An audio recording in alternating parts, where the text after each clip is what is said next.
I should probably put some makeup on and sort my hair out for this, right? The bags, the mum bags. What?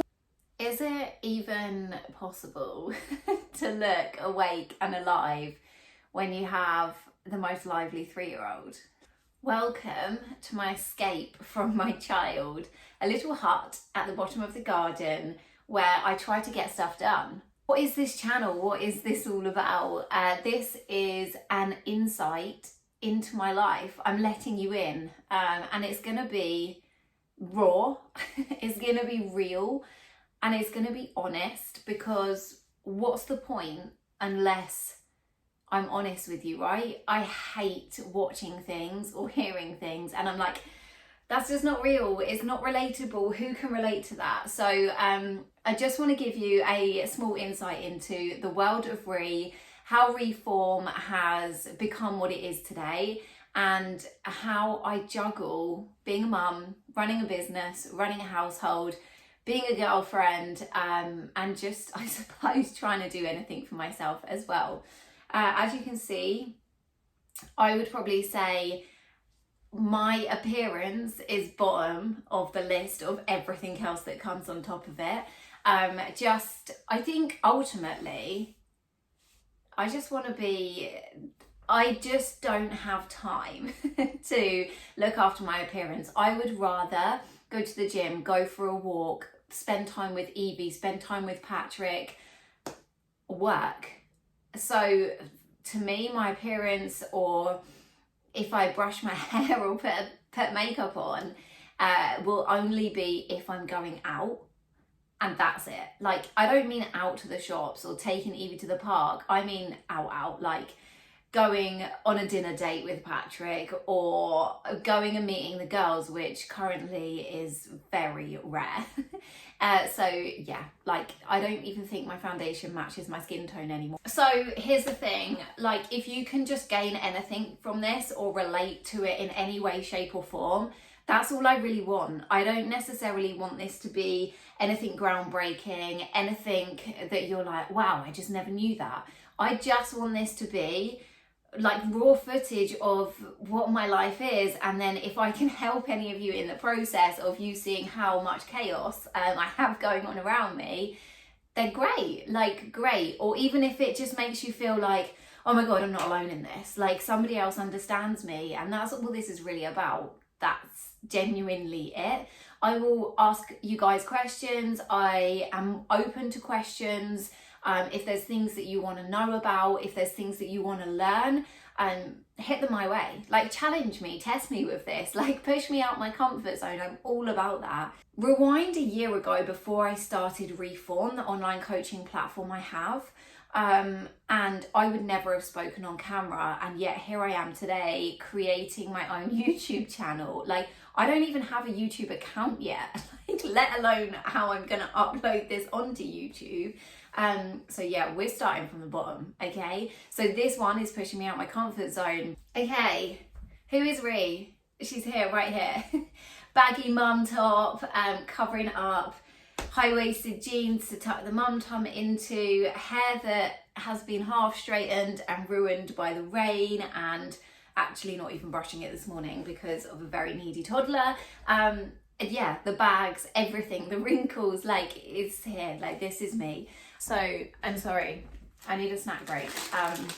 Yeah, they're not healthy. Yeah, they don't have protein in them. I just needed a snack break. Today, oh my gosh, it's been so challenging. I took Evie with Patrick to go shopping. I wanted to blow my brains out. Like, I'm not joking. Like, her wellies were being kicked around left, right and centre. I can't go into it. I just can't. So I put a question box out on Instagram asking if you guys had any burning questions that you really wanted answered, or anything that you wanted to know about me and what goes on in my life. Of course, a lot of those were health and fitness related, just because my Instagram account has lots of like transformations on it, how I help other women, and yeah, it's basically all to do with my online coaching. So of course there was lots of health and fitness related questions. It's kind of what I live, breathe, Like, yeah, it's just rinse and repeat, health and fitness. But ultimately, I just want to show you my life to show you how, do you know what? Every day isn't like that. It really isn't. I promise you. Like, you just saw me eating Cheetos, for God's sake. It's just not, it's not realistic to, when you're a mum and your time is so limited, is it realistic to be on it 100% of the time? No. Like, I'm not going into competing. I'm not training anything for anything specific right now. So my nutrition, my exercise, I still stay on top of it. But if it's not, 100%, it's not the end of the world. Like, I'm in that 80% great, 20% rubbish at the moment. Like, that's where I am, and just trying to juggle that balance. Okay, so one of the questions, like, I guess why I got into health and fitness, good one, really good one. It's made me think. So, okay, I trained for years and years as a dancer. I trained at the Brit School in London and absolutely loved it. And my goal and my aim was to tour in a company globally, and just, still be dancing today on stage. I guess in a way it's lucky I didn't, because with all the COVID restrictions and lockdowns, that was a very difficult industry to be in. But yeah, so I actually got injured from a previous surgery I'd had. So I had scoliosis, and I had corrective surgery for scoliosis. Anyone that doesn't know what that is, it's curvature of the spine. I was 12 years old when I had this surgery done, and I have 2 metal rods either side of my spine. And it can be, it's not, but it can be really quite limiting in terms of what I can and can't do. And I have to be cautious of it, especially as I've got older. It's known to flare its ugly head a little bit more frequently than I would have liked it to. So anyway, after my surgery, I was so passionate to go back into dancing. My surgeon always warned me that it probably wasn't the best idea, and he didn't really think I could. And me being so strong-minded, strong-willed and stubborn was, I will prove you wrong. That is exactly what went through my head. So I carried on dancing, got accepted into the Brit School, did really well there and really loved it, and then went to audition after that. And this is where I injured myself. I fractured both my shins, so stress fractures from both my shins, which was a really, really hard time, mentally more than anything. Obviously it was physically painful, but it was mentally debilitating in a lot of ways. Like, I had to continue going to watch all my fellow, people that I was dancing with dance, and I had to sit there whilst I kind of got worse for 6 months, and they continued to get better and better, and that was a hard thing to do. I would say probably then at, what would I have been, 17, I was really, really depressed, like really awful. It was horrendous. I didn't want to go. I didn't want to be there. I just didn't want to be around, because that was my life, was dancing, and then it was kind of wiped from under my feet, but I had to continue to watch everybody else do it and get better. So from that moment, I managed to get my qualification from there and still do fairly well when I recovered. And after going to audition to different places after that, I injured myself again, and this time it was like my sciatic nerve. And my physio, who I'd seen for years and years, just said to me, if you continue, you will be in a wheelchair. Like, you will not be able to walk. That hurt. I was 19 at the time, and everything that I'd done my whole life, I had never got any qualifications in anything academic. I had given up all of that, and my passion was dance, and that was what I wanted my future to be. So when I was told that, I was heartbroken, absolutely heartbroken. I ran away from my problems and I travelled around the world. That was when I realised, in that moment when I was running away and drinking every day and having the best time, ultimately trying to forget my problems, at some point I knew I had to come home and face it. but I didn't know what direction to take. And I came back and tried all these different jobs. Like, you name jobs out there, I tell you what, I've pretty much tried everything. Yeah, and it was a hard time, and it wasn't until, you know, one day that I actually realized, what am I doing? Like, I'm wasting my time here. Like, I'm really wasting, like, being in rubbish jobs that get paid terribly. I get taken, like, for granted. Nobody really appreciates me, and I'm not doing something that I love. And I was like, this isn't a life I want to live. So I started to realize that actually I wanted to help other people out there who had either been through something similar to me or were going through it.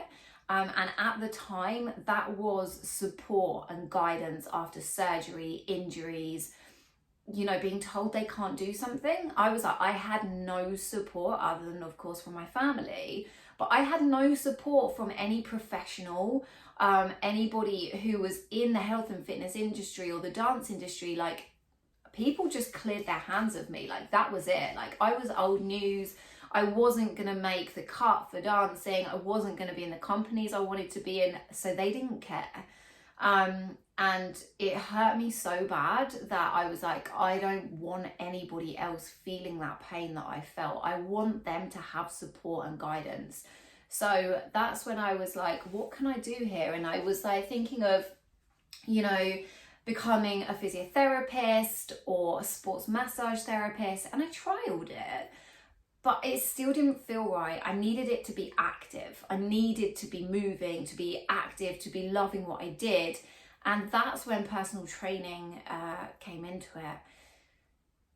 So yeah, in terms of that, I got my personal training qualifications. I worked on the gym floor for many years. And still I felt like I was doing something I enjoyed, but there was bits of it I really despised. And then it wasn't until lockdown, the first one, 2020, when I was like, do you know what? I now have a 3-year-old. Actually, she wasn't 3 at the time. She's 3 now. So she was like, what, 1.5, 2 years old. And I was like, I can do this from home. I can help more females. I can specialize. I can have a narrower niche. And I can literally go hard on that because I understand.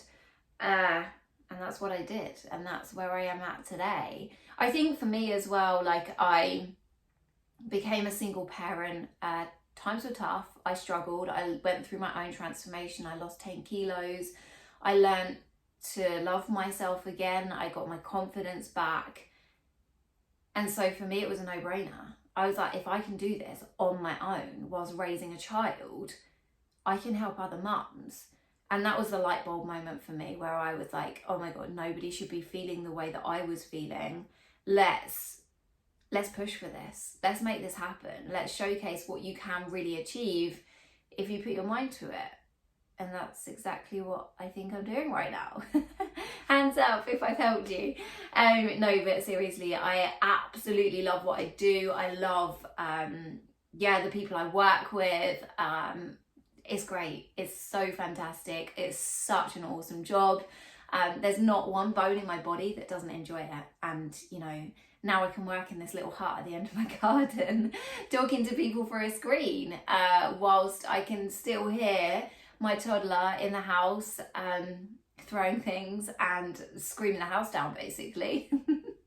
So, what's your name? Evie. And what do you like to do best, Evie? Rainbows. You like to do rainbows best? What, draw them, find them, chase them? Find them? Yeah, and I like unicorns, and I like and stars. Anybody want Evie to have her own YouTube channel? Evie, Yeah. what's your favourite food? Oh, don't do that. tuna biscuits. Tuna biscuits, protein, right? And Evie, what's your favourite workout? Downward dog, I assume. I like this. Okay. Really? And do you help Mummy with her workouts? Yeah. So, should we call this a wrap? Yes. Do you like wraps? Yeah. you think they're tasty? Do you like rap music? Yeah. Do you like anything that's got the word rap? Yeah. Is it also acceptable for a 3-year-old to have bags under their eyes? Because this one does. Does that tell you something about her? She's hard work.